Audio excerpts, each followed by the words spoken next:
La voix de l'océan, épisode 3, épaule contre nageoire.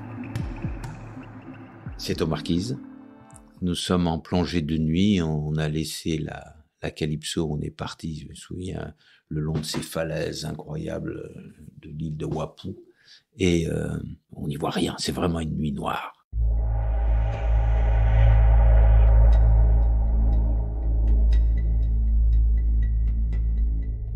On suit un pêcheur de langoustes qui va la nuit en apnée chercher ses langoustes pour le filmer.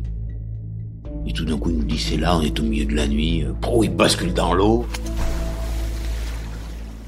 Nous, on s'équipe, on prend nos lampes, on plonge.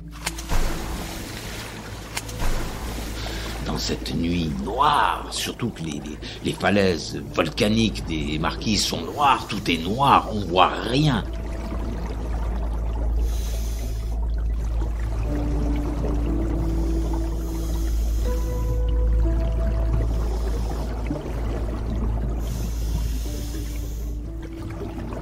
Donc on a juste les faisceaux de nos lampes auxquels se raccrocher dans cette nuit noire. On voit à peine notre ami Pierrot, il s'appelait Pierrot le pêcheur de langoustes.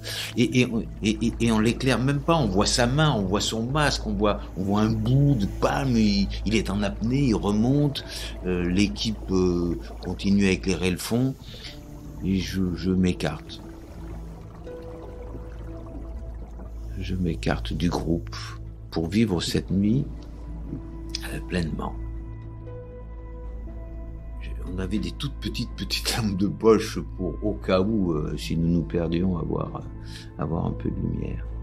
Et tout d'un coup, je sens une présence. J'étais sûr qu'il était là, qu'il venait vers moi. Et là, j'ai rallumé ma lampe, et encore une fois, dérisoire. On n'imagine pas, c'est vraiment du dérisoire. Ça se fait de la lueur dans la nuit opaque, épaisse, absolue. Surtout que l'eau est très chargée dans cet endroit-là. Et là, tout d'un coup, je vois une nageoire dorsale droite, cette lame de la tête qui venait face à moi. Énorme, gigantesque. Il n'y a qu'un seul requin qui a une nageoire comme ça. C'est le grand requin marteau. Et cette nageoire gigantesque laissait supposer une taille exceptionnelle. Elle disparaît. Et là, tout d'un coup, je me suis senti vraiment, vraiment petit. Et il a tourné au dernier moment. Donc je l'ai pas vu, ce requin marteau. Mais j'ai vu son œil. Son œil, mais il est passé, je sais pas, il est passé à 50 centimètres. Cet œil semblait à lui seul une créature, à lui seul un poisson détaché de tout le reste que je ne voyais pas. Et puis cette nageoire pectorale, que je n'ai vu que des bouts de ce grand requin marteau. Mais il m'a laissé un souvenir. Incroyable.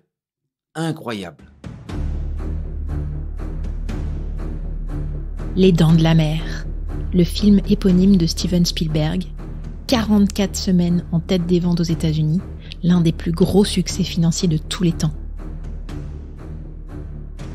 Une contre-vérité répétée 1000 fois devient une vérité.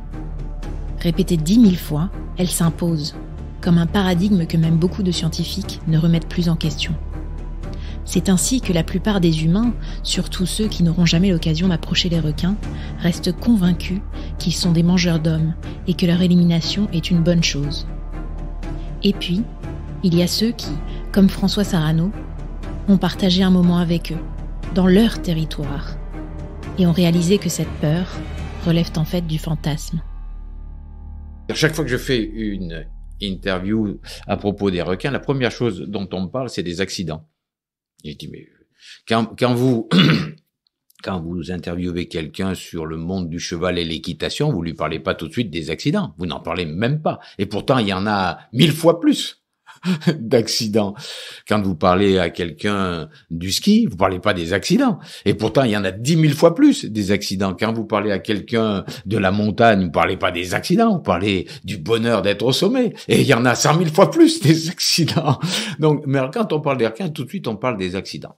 Donc, ça veut dire qu'il y a une vraie méconnaissance, parce qu'ils sont rarissimes, et que toutes ces idées reçues nous encombrent et nous empêchent de voir la réalité de ces animaux extraordinaires, et qui sont d'ailleurs extrêmement différents. Il y a plusieurs centaines d'espèces de requins, hein, et aussi différents que le requin sagre elfe qui fait 18 cm, et le requin baleine qui peut faire 18 mètres, que le requin wobbegong, qui est ce qu'on appelle aussi le requin tapis, qui se pose sur le fond, qui est complètement camouflé parce que ses expansions de peau miment les algues au milieu desquelles il se trouve, et puis le requin mako, qui est un requin de haute mer, profilé, avec un museau extrêmement pointu, qui nage un peu comme ça, de façon un peu rigide, et le requin bleu qui, lui, a une nage complètement reptilienne. Enfin bon, c'est comme si on disait mammifère. Hein, il y a une différence entre la chauve-souris et l'éléphant quand même. Et ben chez les requins, il y a les mêmes différences entre les espèces. Et mieux que ça, lorsqu'on passe du temps avec eux, petit à petit, on découvre qu'au sein même d'une population d'individus qui semblent être exactement les mêmes les uns les autres, il y a des identités propres, que chaque individu a sa singularité, sa particularité, son histoire propre. Retour sur la Calypso de Cousteau. Nous nous rappelons tous de cette cage jaune, la mythique cage à requins, derrière laquelle les pionniers de l'exploration sous-marine se réfugiaient dans les eaux infestées de requins. François Sarano a vécu son ultime sortie. Car déjà, la multiplication de ses rencontres avec les squales avait changé son regard et celui de l'équipe de la Calypso sur ses mal-aimés. Je suis arrivé, je le regrette encore une fois, mais c'est comme ça, j'ai eu beaucoup de chance de vivre 13 ans avec le commandant Cousteau, mais c'était la fin de l'exploration, la grande, la vraie, la puissante, et la cage qui avait été longtemps utilisée, cette cage jaune extraordinaire qui m'avait fait rêver quand j'étais gamin, qui était le symbole de l'aventure. Nous la mettions à l'eau, mais c'était beaucoup pour le film, il fallait que ça rappelle les moments héroïques. Et donc, j'ai vécu la dernière immersion de la cage à requins aux îles Andaman, dans un endroit qui n'était pas exploité, où il y avait beaucoup de requins, mais où notre meilleure connaissance des requins nous avait fait comprendre que cette cage merveilleuse était inutile. J'ai commencé à profiter pleinement de ces moments de partage avec les requins. En particulier, je me souviens d'une plongée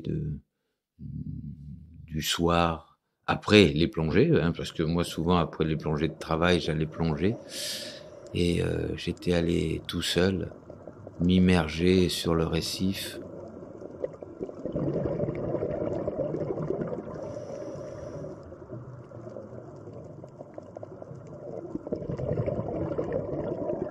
Pas profond, hein, c'était...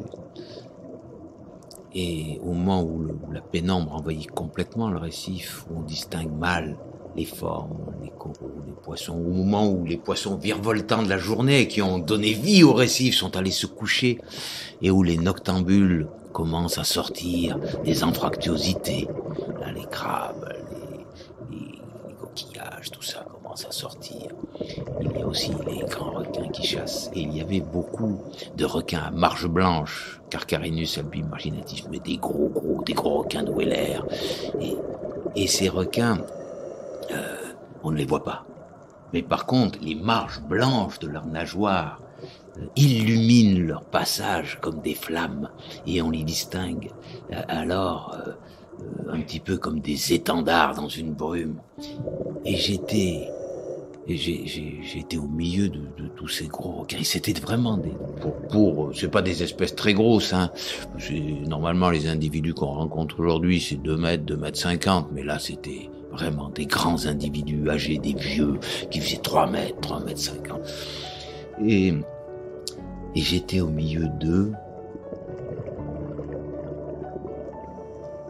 Je faisais corps avec le corail, avec tous ces animaux. J'ai vraiment eu l'impression, tout d'un coup, que j'étais j'étais requin, que j'étais vivant, que j'étais poisson. Comment dire, on a l'impression de faire corps avec la vivant, d'être ce vivant, d'être parmi eux. C'était juste un moment de communion avec la vie, un moment de communion formidable. Et puis, il y a eu cette rencontre, un tête-à-tête exceptionnel avec le requin blanc. Si vous avez vu le film Océan de Jacques Perrin, vous avez très probablement été comme beaucoup, ému et marqué par ces images de ce plongeur qui nage épaule contre nageoire avec l'énorme requin blanc. Le nageur, c'était lui, c'était François Sarano. Ça faisait plusieurs jours que nous plongions avec des grands requins blancs, avec toute l'équipe, caméraman, Didier Noireau, David Reichert, photographe Pascal Cobé. L'avant-dernier jour, on a été pris dans un courant assez puissant qui nous a éloignés du bateau.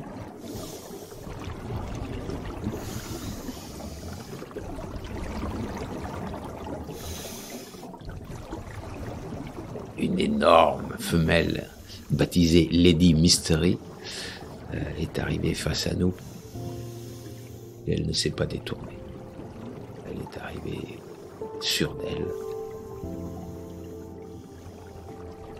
Peut-être que ce jour-là, ayant un peu plus appris que les autres, un peu plus humble que les autres, un peu plus respectueux, je suis allé plus doucement vers elle et elle m'a accueilli sur sa nageoire pectorale.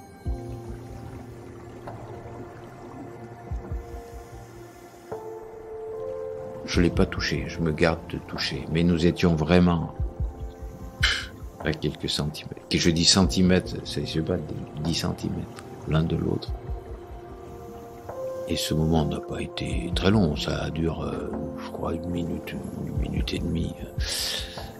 Mais c'est un moment d'éternité formidable, de confiance et de considération réciproque. Je dis réciproque parce que nous, les humains, nous savons ce qu'est la considération et le respect de l'autre. Le requin blanc, mais elle m'a accepté en confiance. Elle ne s'est pas écartée. Le lien qui s'établit lorsqu'on nage épaule contre nageoire, il est d'une force incroyable.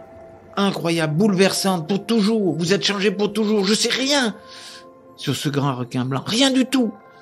Mais je suis lié à lui pour toujours.